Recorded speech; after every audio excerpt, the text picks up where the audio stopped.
Shout out sa lahat ng seller dito sa TikTok. Kung pwede po, please, wag nyo nang piliin na courier yung Flash Express. Please lang, lalo na sa mga taga Pampanga dyan, taga Angeles, kasi hindi na-deliver yung mga parcel. Actually, this is my second experience na na-stress ako sa Flash Express. Like, eto kasi last na in-order ko is kailangan ko siya for my work. And then guys, na-stress ako kasi nag-return to seller na siya. So sa first attempt, ayan, nagulat ako, hindi daw ako makontak, wala naman nag-call, walang nag-text.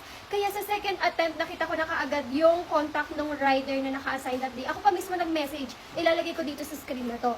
Ako mismo nag-message anong oras madi-deliver, binigay ko yung name ko, walang reply. And then guys, sa next attempt is iba na naman yung rider. So, this time sila nag-text na out for delivery na yung parcel ko, yung order ko. And actually, sa third attempt, which is ngayong araw guys, ngayon ko kailangan yung in-order ko na yun for my work. Kasi magla-live nga ako later guys. And then, ito yung text niya. So, nag-reply ako, anong oras madi-deliver, ayan, ganyan. And take note guys, nagpa-payment first ako sa lahat ng item ko. Para kung wala ako sa bahay guys, is may iwan na lang nila sa screen door. Which is okay lang kasi may CCTV naman ako sa labas. And then, na-stress ako guys, since ngayon na nga ako magla-live, 6:48 na 11 yung live ko.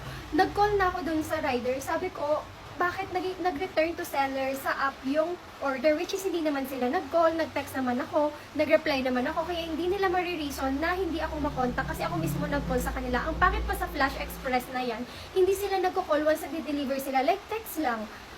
And yung mga text na ganyan, na out for delivery, kung magkano babayaran mo, which is 0 peso yung nakalagay sa akin, is minsan advance yan eh, hindi pa yan yung time ng deliver nila, kaya nagtatanong ako what time delivery. And ang nakakainis, alam mo ano sagot sa akin ng rider guys? Ang sagot niya sa akin, umuulan po kasi hindi na-deliver. Tapos sabi ko, kaya po pala i-return to seller nyo kasi umuulan, hindi ma-deliver.